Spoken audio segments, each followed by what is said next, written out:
हमारे high school में माझी वसुंधरा व स्वच्छता अभियान के अंतर्गत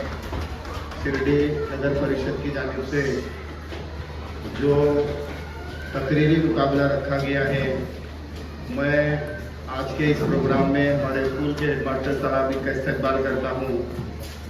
और आज के इस प्रोग्राम की सदारत के लिए मैं हमारे स्कूल के हेडमास्टर साहब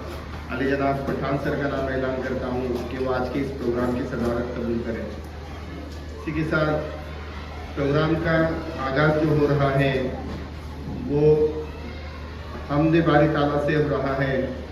मैं जमात अहम के तालिब-इल्म मुसद्दिक शाह को आवाज़ दे रहा हूँ कि वो यहाँ आए और हमदे बारी ताला पेश करें।